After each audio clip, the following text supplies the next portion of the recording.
أعوذ بالله من الشيطان الرجيم بسم الله الرحمن الرحيم السلام عليكم ورحمة الله وبركاته الحمد لله رب العالمين اللهم صل على سيدنا محمد وعلى آل سيدنا محمد وقال رب اشرح لي صدري ويسر لي أمري واحلل عقدة من لساني يفقهوا قولي ربي أنزلني منزلا مباركا وأنت خير المنزلين صدق الله العظيم. Alhamdulillahirabbil alamin. Bersyukur kepada Allah Azza wa Jalla pada pagi hari ini Allah memberikan kita rezeki yang teramat mahal, yaitu rezeki kehidupan, ya.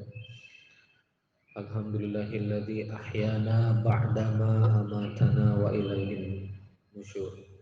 Jadi tidur itu adalah kematian sementara.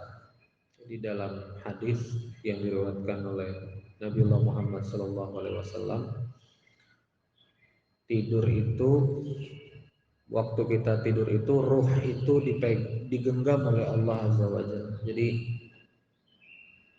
tidur itu adalah kematian, dan bisa bangun itu artinya ruh dikembalikan lagi, artinya dihidupkan, ya, dihidupkan. Maka kita harus memaknai bahwa Allah Azza wa Jalla sebetulnya mengaruniakan kita kehidupan itu setiap hari kepada kita, yang artinya adalah Allah itu sabar. Apa maksudnya Allah itu sabar sama kita di tengah kemaksiatan yang kita lakukan, di tengah hati kita juga nggak bersih-bersih amat, ya. Di tengah ketaatan kita juga yang tidak sempurna kepada Allah, di tengah banyak ibadah, banyak amal baik yang kita harapkan dipuji oleh manusia, diapresiasi oleh manusia, tidak gitu-gitu lurus banget juga kepada Allah Azza wa Jalla. Allah masih memberikan kita kesempatan untuk hidup. Berarti Allah memberikan kita kesempatan memperbaiki diri, Allah memberikan kita kesempatan untuk menjadi insan yang lebih baik, Allah memberikan kita kesempatan untuk taubat. Karena selama masih kita dikasih nafas oleh Allah Azza wa Jalla, semua masih skor sementara, ya. Jadi kalau masih di dunia ini tuh masih skor sementara, ayah bunda. Artinya kalau kita tidak sempurna, ya itu masih sementara. Kapan skor finalnya nanti? Skor finalnya adalah waktu wafat itu nanti. Skor finalnya nanti di akhirat waktu kita sudah wafat itu tidak ada bisa lagi minta ampun, ya, tidak ada lagi bisa sedekah, tidak ada lagi bisa sujud, ya, minta pengampunan kepada Allah, itu nggak bisa. Salah satu permintaan ahlun nar di neraka itu adalah kembalikan aku ke dunia, yarji'un la tasaddaqu, ya, nanti aku akan bersedekah. Ya, kalau sudah di akhirat udah nggak bisa lagi beramal-amal dunia, tapi selama masih hidup di dunia berarti Allah masih buka pintu taubat, Allah masih buka pintu rahmat, Allah masih buka pintu amal soleh. Maka dapat kesempatan hidup di dunia ini tidak boleh kita putus asa. Masya Allah, tabarakallah.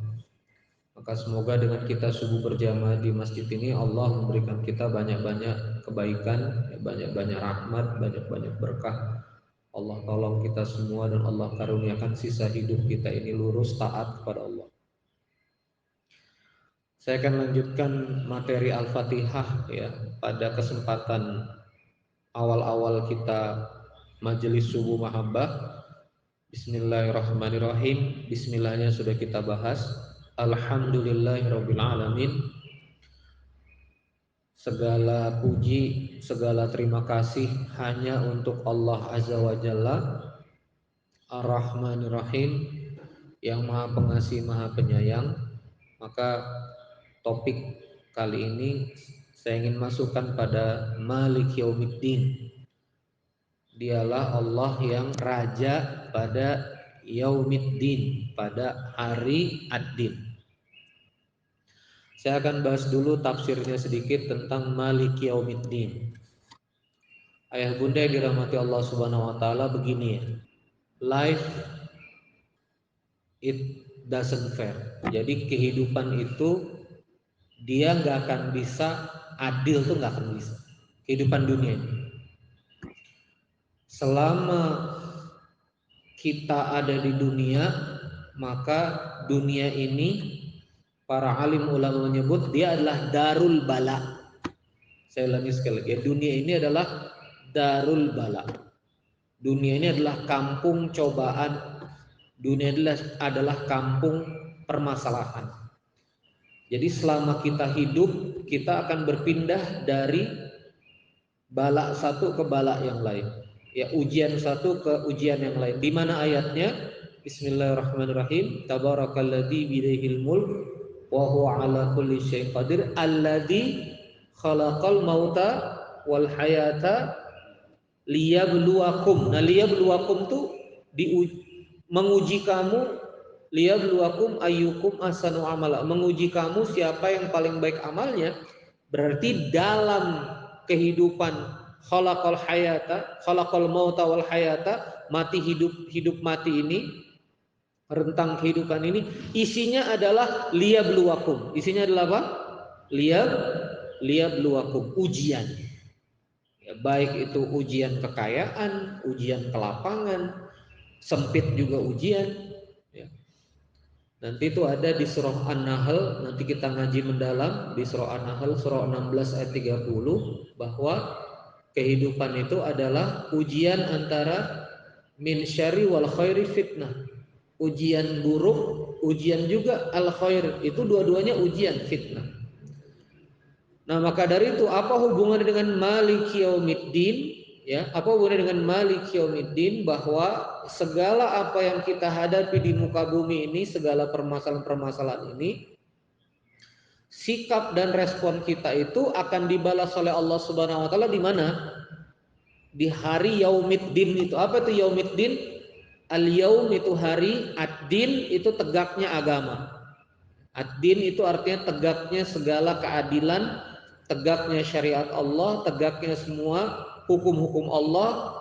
Faman ya'mal mithqala dzarratin khairan yara wa may ya'mal mithqala dzarratin syarran yara. Yang berbuat baik akan diganjar, yang berbuat buruk juga akan diganjar. Jadi yang berbuat baik akan dibalas Allah, yang berbuat buruk akan dibalas Allah. Nah, perlu kita mengucapkan Maliki Yaumiddin. Kenapa kita perlu meyakini mendalam Maliki Yaumiddin? Engkau adalah raja hari pembalasan nanti. Kenapa? Karena itu untuk kemudian memberikan kita kekuatan mental dan kekuatan hati bahwa seluruh kesabaran kita akan dibalas oleh Allah Azza wa Jalla. Dan seluruh kezaliman yang hadir pada diri kita juga akan ada hitungannya. Dan juga seluruh kezaliman kita pada orang lain juga akan ada hitungannya. Nah, ini hebatnya Al-Fatihah itu. Jadi setelah Bismillahirrahmanirrahim, Alhamdulillahirabbil alamin, Arrahmanirrahim, Maliki Yaumiddin. Nah, di titik Maliki Yaumiddin itu kita berdamai, ya, dengan keburukan-keburukan orang yang lain, dengan keburukan-keburukan manusia yang lain yang dimana mereka jadi fitnah untuk kita. Surah Al-Furqan, surah 25 ayat 20. Nanti kita ngaji khusus itu. Wa ja'alna ba'dakum li ba'din fitnah. Dan kami jadikan kalian satu dengan yang lain itu sama-sama jadi ujian. Istri jadi ujian buat suami, suami jadi ujian buat istri, teman jadi ujian buat teman yang lain, karyawan jadi ujian buat pimpinannya, pimpinannya ujian bagi karyawannya, begitu terus. Wa ja'alna ba'dakum li ba'din fitnah. Maka ketika Maliki Yaumiddin, ya sudah, nanti ada hari di mana semuanya fair.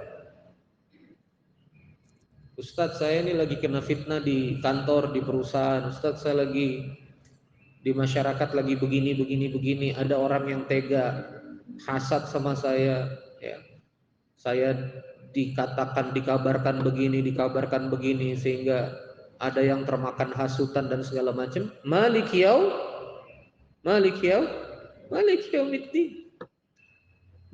Yaumiddin. Nanti ada hari di mana semuanya tegak. Maka ketika kita maliki yaumiddin, kita harus meyakini bahwa dunia ini sementara saja. Begitu juga tentang kezaliman kita, maliki yaumiddin, kita berlindung atas segala dosa-dosa kita, baik yang dosa terlihat maupun yang tidak terlihat, ya. Bahwa semuanya ada hitungannya di depan Allah Azza wa Jalla. Jadi baik kepada kita orang lain, kita bersabar, dan kita juga tadabur bagi diri kita sendiri, kezaliman-kezaliman kita kepada orang lain, salah-salah kita kepada orang lain, di hari itu kita tidak akan bisa mengelak. Bahkan hati kita ini, Bapak Ibu sekalian, ya, yang saya pelajari ya di Yaumul Qiyamah itu, hadis-hadisnya panjang tentang munaqashah, ujian itu, sangka buruk kita kepada orang, ya, hasad-hasad kita kepada orang, baik yang tidak terucapkan maupun terucapkan, itu semua nanti ada hitungannya di akhirat nanti. Dihisap oleh Allah Subhanahu wa taala. Kenapa kamu bersangka buruk kepada ini? Kenapa kamu kok jahat kepada ini? Kenapa kamu berpikiran begitu? Itu semua ada ukuran, ada hitungan-hitungannya di depan Allah Azza wa Jalla. Ya, sekedar kita berbicara, ya akhirnya pembicaraan itu membuat saudara kita bertengkar satu sama lain, itu ada hitungannya. Ya. Kita kemudian menggibah saudara kita sehingga hancur kehormatannya, walaupun aib itu benar, tapi kemudian kita dengan semangat menceritakan yang kita juga sebetulnya nggak punya kepentingan, hancur kehormatan saudara kita, rusak kemudian kehidupan saudara kita, itu juga ada hitungannya. Ya. Jadi masya Allah, Malik Yaumiddin. Nah, pada kesempatan kali ini saya ingin menyampaikan tentang kaidah Malik dulu ya. Malik ini artinya raja. Ada di surah Ali Imran ayat 26 dan 27. Jadi supaya kemudian kita betul-betul merasakan kekuasaan Allah itu kayak apa sih? Nah, gitu ya. Maliknya Allah itu kayak apa? Al-Maliknya Allah itu seperti apa? Nanti kita belajar di surah Ali Imran ayat 26 27. Ayat 26-27 ini juga biasa dijadikan tawasul ayat saat berdoa. Jadi tawasul ini begini Pak, tawasul itu perantaraan kita menuju permintaan kita. Bisa bentuknya sholawat, bisa bentuknya meniatkan amal soleh, itu juga tawasul. Seperti balai saji begini kan, Ka'ana itu tawasul. Semoga dengan menyediakan makan pagi buat jamaah subuh, Allah tolong kehidupan Ka'ana, Allah tolong seluruh entitas balai saji, Allah sehatkan, itu namanya tawasul. Tawasul pada amal. Tawasul bisa pakai Asmaul Husna, misalnya minta kekayaan, minta rizki Allah, diawali dengan ya Ghani, ya Fattah, ya Razzaq, itu boleh.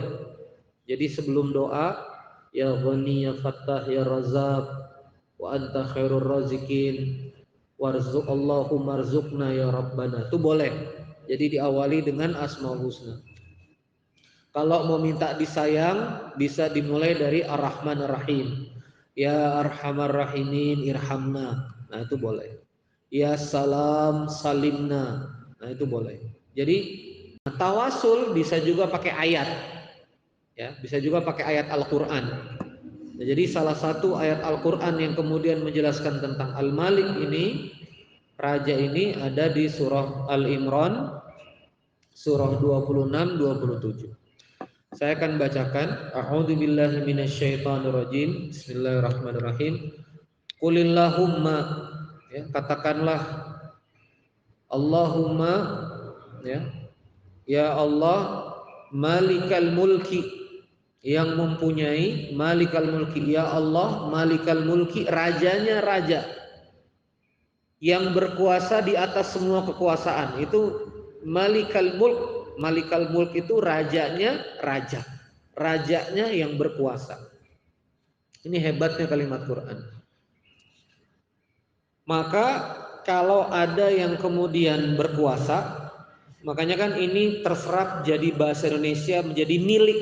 Milik kan, saya memiliki. Nah, itu dari bahasa Arab. Mim lam kaf. Ya, mim lam kaf artinya berkuasa. Karena orang yang memiliki biasanya juga berkuasa atas apa yang dia miliki. Allahumma malikal mulk, ya Allah yang berkuasa dari setiap yang berkuasa di atas yang berkuasa. Maka ketika kita di dunia ini berhadapan dengan otoritas-otoritas manusia, Allah berada di atas otoritas itu.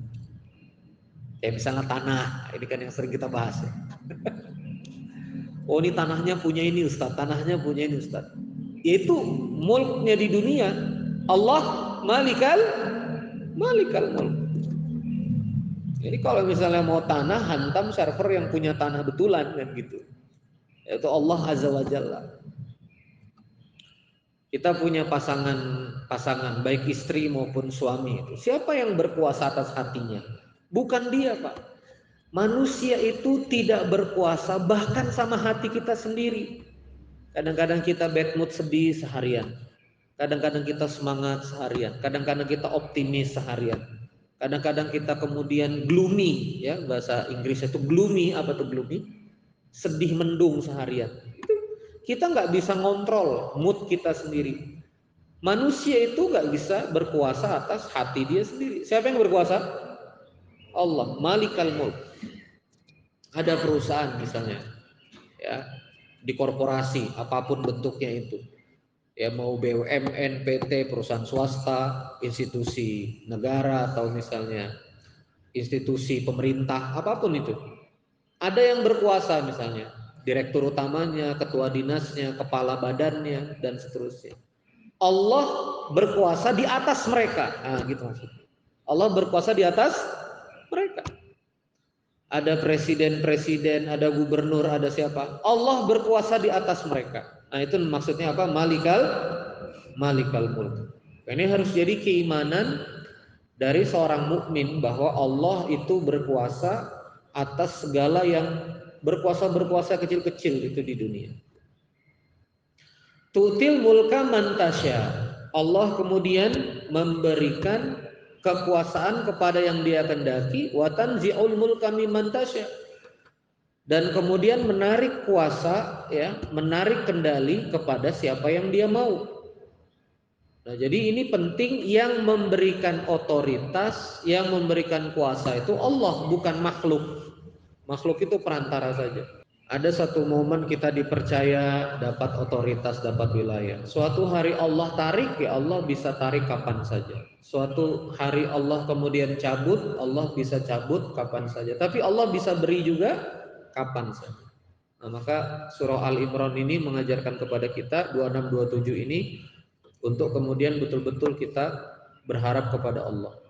Wa tu'izzu man tasya, dialah yang kemudian memuliakan siapa yang mau dia muliakan. Wa tudhillu man tasya, dan kemudian Allah itu berkuasa untuk menghinakan siapa yang dia mau untuk terhina.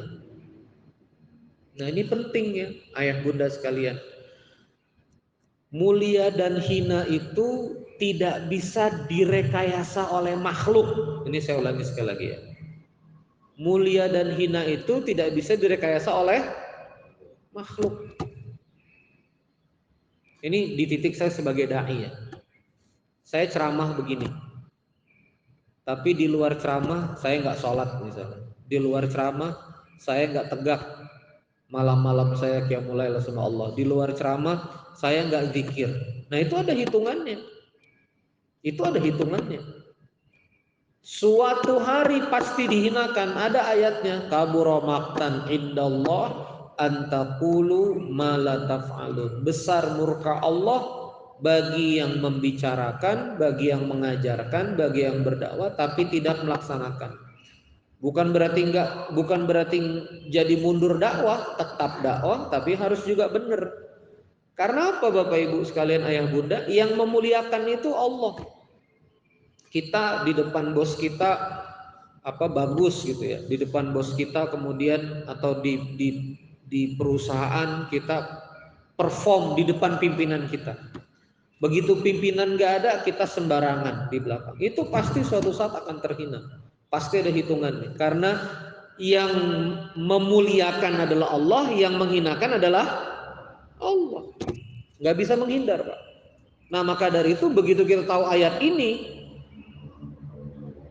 objek orientasi yang kita servis itu adalah Allah. Saya ulangi sekali lagi, objek orientasi penghambaan kita, khidmat kita, pusaran perasaan kita itu adalah Allah. Karena yang pinter bayar itu Allah. Gitu. Manusia itu nggak pinter bayar, Pak. Manusia itu apa? Nggak pinter? Manusia itu nggak pinter bayar. Manusia itu dia terbatas. Apa? Apresiasinya itu terbatas, ininya terbatas. Nggak pinter mengapresiasi. Siapa yang pinter bayar? Siapa yang pinter bayar? Allah. Allah Azza wa Jalla yang pinter bayar. Jadi ini begitu juga, misalnya ini ada rekan-rekan muda ya. Begitu juga yang memuliakan, yang menghinakan tuh bukan calon mertua atau bukan mertua atau bukan siapa gitu, enggak. Tapi yang memuliakan adalah Allah Azza wa Jalla. Kalau Allah bilang mulia, mulia. Kalau Allah hina, hina. Artinya juga kemuliaan dan kehinaan itu bukan apa yang menempel predikat apa ya. Bukan apa yang menempel kebendaan-kebendaan yang ada di sekitar kita. Oh, kalau pakai Hermes pasti mulia. Oh, kalau misalnya pakai LV 300 juta tas pasti mulia. Oh, kalau pakai Rubicon pasti mulia. Ini kan hari ini kita belajar. Yang pakai Rubicon gimana? Dihina satu republik. Ya, ini kita juga harus hati-hati ya. Barang siapa yang menghujat dosa seseorang berlebihan, maka nanti matinya atas dosa itu. Kita doakan yang baik-baik. Tapi ini sebagai contoh saja, saya juga berhati-hati bahwa yang pakai Rubicon juga bisa terhina juga. Hari ini Harley dijualin kan? Harley Davidson tuh dijualin semua. Harley dijual di platform OLX itu. Nggak tahu kenapa. Jadi hati-hati Pak. Kemuliaan kehinaan itu bukan pada apa yang menempel. Anda nggak punya apa-apa, Anda bukan siapa-siapa, uang Anda terbatas, ilmu Anda terbatas. Kalau Allah bilang mulia, mulia aja.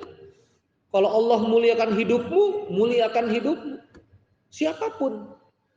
Di sini kita punya guru ya, Pak Ganjar, guru ngajar. Itu kalau Allah bilang mulia, nanti siswanya sayang, siswanya itu terkenang-kenang, mendoakan kebaikan. Mulia sendiri nanti.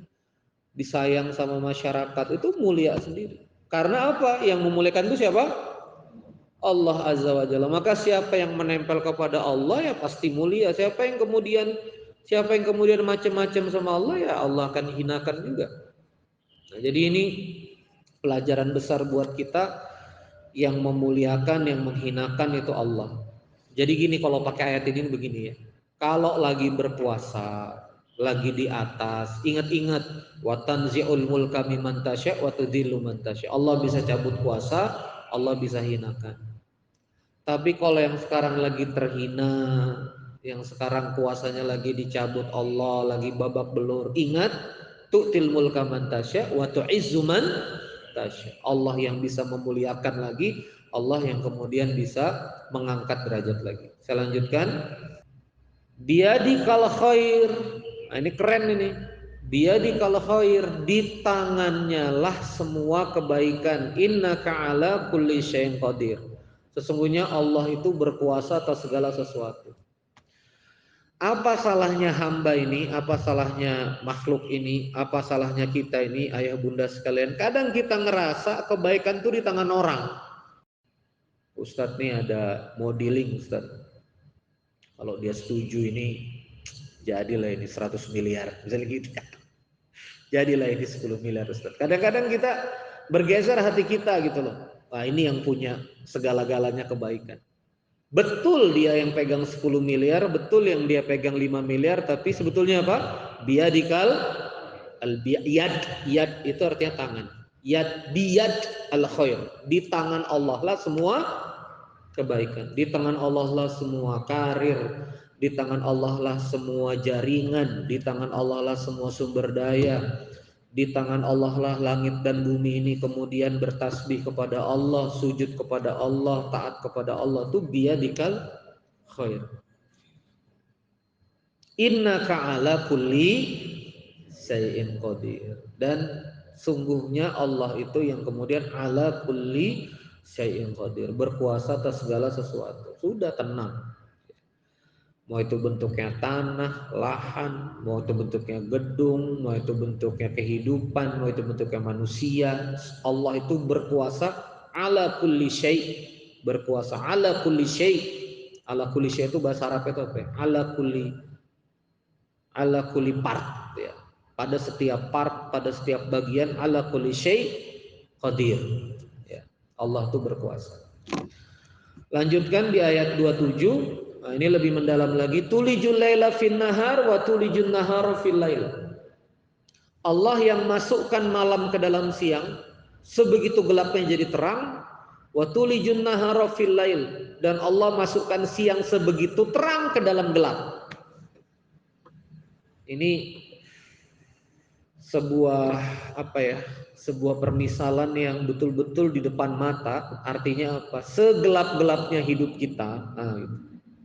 Kalau Allah mau bikin terang, dia terang sebenerang mungkin. Namun seterang-terangnya hidup, sebanyak-banyaknya follower, sebanyak-banyaknya uang, sehebat-hebatnya sumber daya, kalau Allah mau bikin gelap, gelap dia. Ngeri nih ayat ini sebetulnya. Ya, saya bacakan tadi di rakaat kedua ya. Allah tuh kalau misalnya dia mau buat kita terang tuh bisa banget. Saya pernah di dunia film ya, pernah bikin film Pak. Waktu itu bikin film itu scene-nya harus malam, sementara jadwal itu harus segera. Ini film serius ya, ada bintang-bintang saya nggak sebut lah, tapi artis-artis nasional yang dia cuma bisa syuting tuh 3 minggu itu. Ya. Di Bandung sini syutingnya ya. Kami tinggal di Malaka, Hotel Malaka. Jadi suatu siang itu kami bikin set malam. Ini scene-nya harus malam, tapi siang hari di syuting kita harus bikin set malam.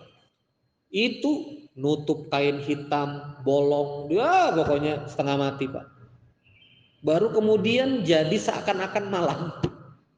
Gak boleh ada cahaya bocor segala macam supaya dia gelap. Setengah mati bikin siang itu jadi malam, itu aja nggak sempurna. Udah kita tutup itu masih aja terang. Makanya dikurang-kurangin nanti di light kameranya kan. Ini Allah Azza wa Jalla bisa bikin gelap, terang, nah gitu. Itu kalau kekuasaan yang luar biasa. Tukhrijul hayya minal mayyit wa tukhrijul mayyita minal hayy. Dia yang kemudian mengeluarkan hidup dari, dia yang menghadirkan kehidupan dari yang mati, kemudian menghadirkan kematian dari yang hidup. Lahan gurun tandus dihujanin tumbuh rumput. Rumput nggak ada hujan, tandus mati lagi. Itu Allah. Allah tuh bisa bikin on off. Makanya nggak ada yang final. Ustadz, saya ini berumah tangga ini udah mati rasa Ustadz, nggak ada sayang-sayangnya sama istri, nggak ada sayang-sayangnya sama suami. Allah bisa hidupkan lagi sayang itu. Sayang tuh Allah bisa hidupkan lagi. Ustadz, outlet saya mati ini Ustadz, nggak ada yang ini. Allah bisa hidupkan lagi, Allah bisa lariskan lagi. Ya Allah itu bisa hidupkan, bisa juga matikan. Maka sekarang yang lagi mengalir kehidupan, yang lagi jaya, lagi hebat, ingat Allah bisa tekan off kapan aja. Ustadz jangan nakut-nakutin loh. Takut itu boleh, al-khauf itu takut. Kalau lagi di atas yang dipakai itu al-khauf, takut sama Allah. Takut akan azab Allah. Kalau lagi lapang, lagi jaya, itu banyak-banyak takut. Kalau lagi jatuh, ya, lagi di bawah, banyak-banyak harap. Ini yang ulama sebut dengan khauf warroja, takut dan harap. Ya, memang harus takut, memang harus ditakutin. Kalau nggak ditakutin, wah udah. Uang banyak, lapang, sehat, afiat, gagah, ganteng, banyak duit, Rubicon lagi kan. Sudah, kalau lupa, jebol. Takutin aja sekalian. Nah, makanya ini ditakutin, bisa dibuat off, bisa dibuat on. Maka yang lagi on, takut-takutlah off. Banyak sujud sama Allah. Yang lagi off, minta sama Allah di-on kan. Sederhana. Ini tukhrijul hayya minal mayyit wa tukhrijul mayyita minal hayy. Maka ditutup ayat ini dengan watarzuqu man tasya, dan engkaulah yang memberi rezeki kepada yang engkau inginkan bi ghairi hisab. Ini hebatnya ayatnya. Bi ghairi hisab itu tanpa hisab. Apa maksud tanpa hisab? Yuhasabu hisaba itu artinya menghitung. Yaumul hisab, hari perhitungan. Apa maksud di sini bi ghairi hisab? Tanpa logika perhitungan, itu namanya bi ghairi hisab. Tanpa logika perhitungan. Ini Kana suka cerita sama saya kan 20 sekian titik balai saja. Coba ngasih makan Pak. Kan Abah Haris juga saksi ya. Nggak perlu ngeluarin uang masjid, kita juga. Saya juga bahkan nggak bantu-bantu infak jadi suami gitu kan. Beliau cari sendiri apa sendiri, gerak sendiri. Bisnis juga nggak gitu-gitu, punya usaha sendiri. Jalan aja terus. Itu maksudnya bigoiri hisab. Allah kalau ngasih rezeki, logikamu nggak akan bisa berpikir gimana rezeki itu hadir. Pikiranmu nggak akan bisa menjangkau gimana rupiah itu hadir, rezeki itu hadir. Pikiranmu nggak kuat untuk ngejar itu, gitu loh. Pikiranmu, perasaanmu tuh apa? Maksudnya logikamu tuh nggak akan bisa. Maka dari itu tugas kita ya sujud. Ustadz saya nggak masuk akal, Ustadz nggak masuk hitungan saya. Ya siapa suruh masuk hitungan? Kan bigori hisab. Ustadz ini masalah saya ini nggak ada hitungannya, Ustadz gimana? Saya aja nggak ngerti nih gimana menyelesaikannya. Ini nggak masuk hitungan. Memang nggak usah masuk hitungan karena ayatnya apa?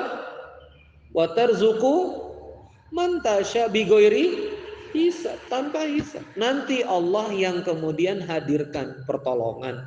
Nanti diilhamkan. Akhirnya hitungannya ada, gitu. Akhirnya hitungannya ada. Tanya sama yang hebat-hebat hari inilah, yang puluhan miliar, ratusan miliar. Apakah waktu mereka ratusan juta punya rencana sampai puluhan miliar itu? Enggak punya. Saya punya kawan tuh sekarang proyeknya pipa gas. Ya. Kontraknya ratusan miliar, mau triliun. Itu mengawali jual cireng, Pak. Wallahi, cireng. Cireng tahu cireng. Cireng dijual pakai distributor sekian puluh juta, sekian ratus. Sekarang punya kafe di New York, itu selang 10 tahun aja. Punya proyek ini, kirim batu bara, kirim ini, kirim itu. Perdagangannya nasional. Ya. Pengusaha nasional sekarang, itu mulai dari cireng. Waktu dia cireng juga, kalau ditanya ada nggak bayangan? Mungkin juga nggak punya bayangan yang gimana-gimana. Karena itulah watarzuqu man tasya bigoiri hisab. Tidak ada pilihan lain kecuali sujud kepada Allah. Tidak ada pilihan lain untuk tetap sholat subuh berjamaah di masjid. Tidak ada pilihan lain untuk hadir di sepertiga malam terakhir, ya. Bangun lebih awal gitu ya Pak. Saya juga masih belajar, belum sempurna. Untuk kemudian kita minta sama Allah. Kita tuh jangan sampai Jangan sampai ada yang lebih berarti dari Allah Azza wa Jalla. Kang, ini klien Kang, kayaknya mau ada project gini. Kita tuh jaga betul-betul. Rapat jam 10, setengah 10 kita udah di titiknya. Kita udah siapin berkas, kita udah siapin segala macam, kita udah ready gitu. Untuk ketemu sama makhluk, untuk ketemu sama manusia jam 10. Dan begitu jam 10 sampai jam 11 itu kita matikan HP kita fokus ke wajahnya, kita ngangguk-ngangguk, kita kasih performa yang terbaik gitu. Dan Allah Azza wa Jalla, innallaha tabaraka wa ta'ala itu yanzilu minas sama'id dunya, di sepertiga malam terakhir, turun ke langit dunia sepertiga malam terakhir. Kalau maghrib kita 18.11, lalu subuh kita 4.38, itu berarti saat Allah turun ke langit dunia itu dari jam 1, setengah 2, setengah 3, setengah 4, ya jam setengah 1, setengah 2, setengah 3, setengah 4, ya. Setengah 1 pagi, sepertiga malam terakhir itu setengah 1 pagi sampai azan subuh 3 jam. Nah itulah Allah tuh turun ke langit dunia. Nah gimana sikap kita ketika Allah turun ke langit dunia itu? Kita berjaga-jaga enggak gitu loh. Kita taking care enggak, kita yakin enggak. Nah, maka mudah-mudahan dengan kita ngaji surah Al-Imran ayat 26 27 ini, Malik Yaumiddin, besar perasaan kita untuk raja yang berkuasa adalah Allah Azza wa Jalla. Semoga hari ini kita dilindungi Allah Azza wa Jalla. A'udzu bikalimatillahi tammah min syarri ma khalaq. Bismillahirrahmanirrahim. La yadurru ma'asmihi syai'un fil ardi wa la fis sama' wa huwas samiul alim. Wassalamualaikum warahmatullahi wabarakatuh.